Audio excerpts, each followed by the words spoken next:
Assalamualaikum, kembali lagi di edisi cerita bergambar tentunya di channel The Story 12. Nah, di edisi cerita bergambar kali ini, spesial Dirgahayu Republik Indonesia yang ke-75 tahun. Oleh karenanya, saya akan menyajikan cerita, yaitu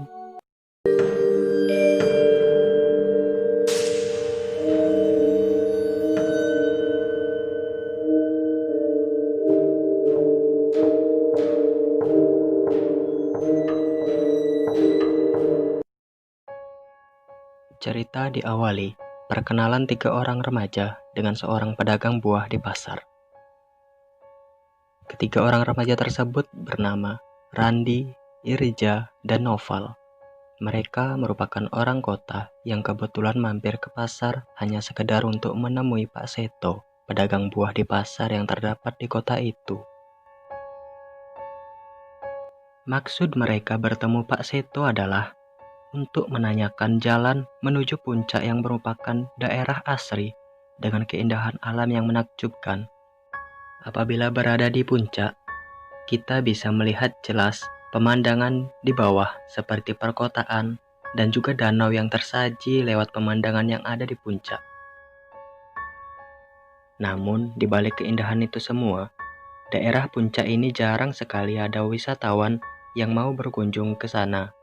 Dikarenakan, konon sebelum mencapai puncak, ada saja gangguan-gangguan mistis di tengah perjalanan yang membuat wisatawan tersesat hingga tak bisa kembali, bahkan meninggal dunia karena mengalami kecelakaan yang tragis.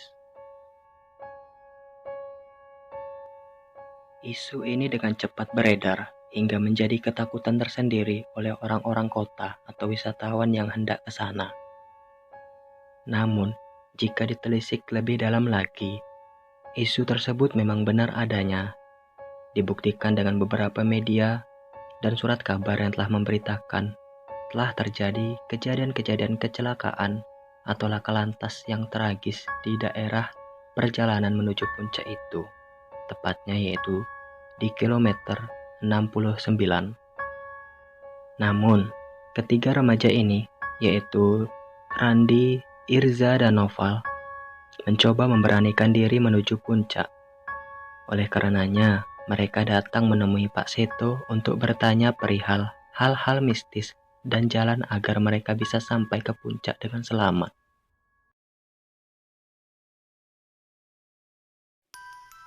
Alasan mereka bertanya ke Pak Seto tentu tak sembarangan, karena jelas-jelas Pak Seto merupakan salah satu warga desa yang terdapat di daerah puncak tersebut.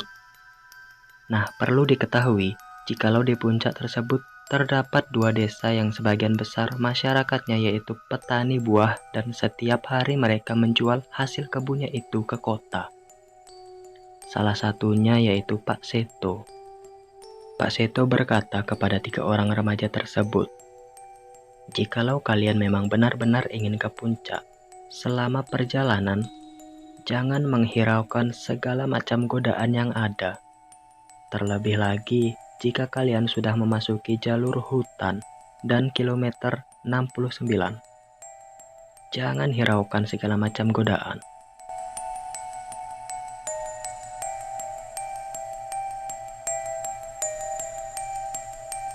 Randi pun bertanya-tanya lagi mengenai sebenarnya godaan apa yang dimaksud oleh Pak Seto tersebut dan bahayanya seperti apa.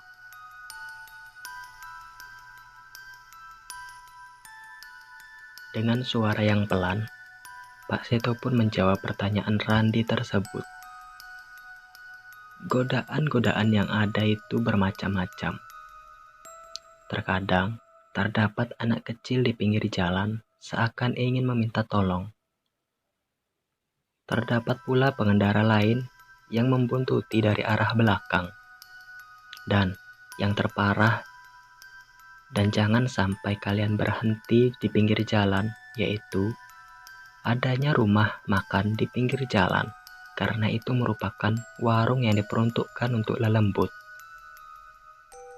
Tetap saja kalian berjalan, dan harus kalian ingat, jangan melanjutkan perjalanan ketika memasuki waktu maghrib dan menjelang subuh. itu berbahaya. Terlebih lagi jikalau sudah memasuki kilometer 69, itu merupakan kawasan lembut. Entah sampai kilometer berapa ujungnya. Namun kalau sudah sampai puncak, kalian aman. Dirasa penjelasan Pak Seto tersebut sudah dipahami, mereka bertiga pun akhirnya pulang berpamitan kepada Pak Seto.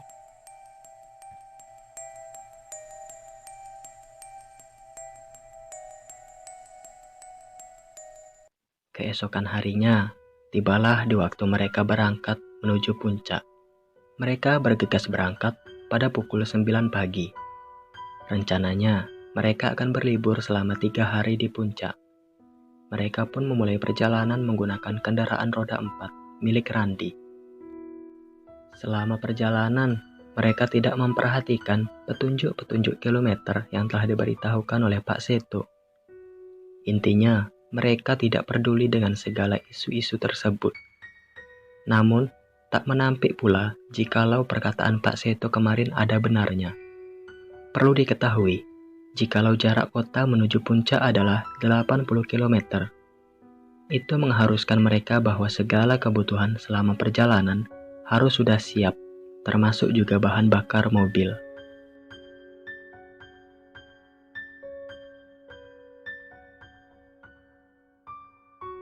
Menjelang waktu siang, mereka lapar, dan naasnya bekal makan mereka tertinggal. Alhasil, mereka hanya memakan makanan ringan saja yang mereka bawa dari rumah. Dan tak berselang lama, tak diduga, di pinggir jalan dari kejauhan mereka melihat sebuah warung, entah itu warung apa. Karena tak kuasa menahan lapar, mereka memutuskan untuk menepi saja dan berkunjung ke warung tersebut. Sesampainya di depan warung, mereka melihat-lihat keadaan sekitar. Lalu, saat memasuki warung, mereka disambut oleh seorang wanita paruh baya yang ternyata itu adalah sang pemilik warung. Dengan tanpa banyak bicara, mereka bertiga pun memesan makanan dan memakan makanan yang sudah mereka pesan. Beruntung bagi mereka karena itu merupakan sebuah warung atau rumah makan yang merupakan satu-satunya warung yang mereka temui selama di perjalanan. Namun, mereka lupakan satu hal, di mana Pak Seto kemarin melarang mereka untuk berhenti ataupun sekedar menepi di pinggir jalan. Terlebih lagi mereka memasuki rumah makan yang sungguh dilarang oleh Pak Seto. Setelah dirasa kenyang, mereka membayar dan pergi meninggalkan warung untuk melanjutkan perjalanan.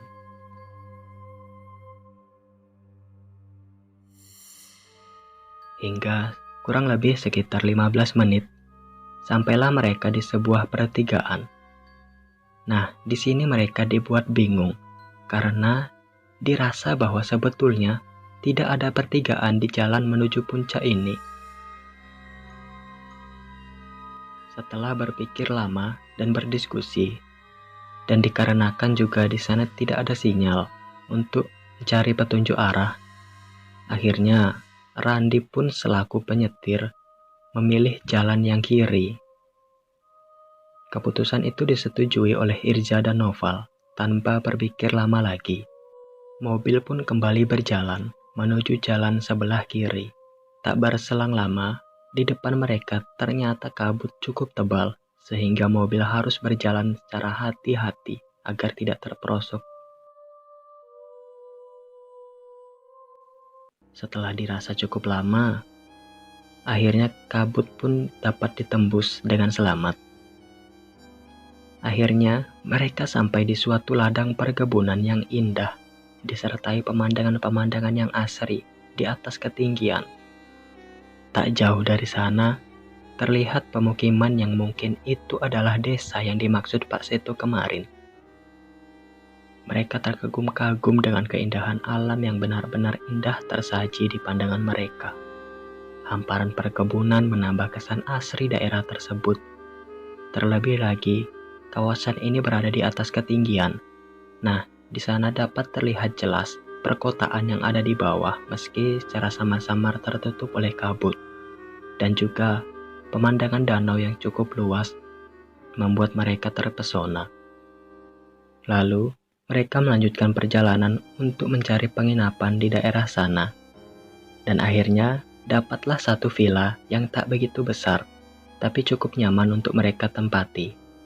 Karena hari menjelang malam, mereka memutuskan istirahat saja dan mengumpulkan tenaga untuk berkeliling esok hari.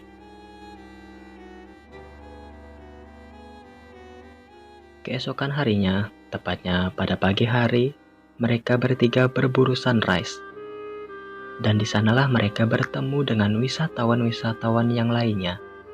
Dan ternyata jumlahnya cukup banyak pula.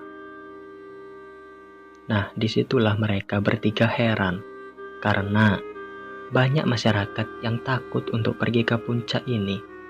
Dikarenakan isu-isu yang beredar. Tetapi di sini, seolah isu itu hanya omong kosong belaka. Karena buktinya, banyak wisatawan yang ada di sini dan seolah-olah mereka sudah sangat nyaman di daerah puncak ini. Namun, ada satu hal yang membuat mereka heran. Beberapa wisatawan yang mereka jumpai dan mereka tanya-tanyakan, rata-rata mereka sudah ada di puncak ini sejak berbulan-bulan yang lalu, dan mereka enggan untuk kembali pulang karena sudah merasa sangat-sangat nyaman di daerah asri ini. Namun, terlepas dari keanehan itu semua, Randi, Irja, dan Noval pun merasa sejak pertama kali melihat pemandangan yang tersaji, mereka seolah melupakan beban hidup mereka dan ingin berlama-lama menghabiskan waktu di puncak ini. Di sana, mereka bertiga asik berbaur dengan sesama wisatawan, warga desa yang ramah, dan sesekali mereka mencoba menggoda kembang-kembang desa yang rupanya kulit mereka seolah terawat dan sangat cantik. Randi, Irja, dan Noval pun seolah-olah sudah betah menghabiskan waktu di sana.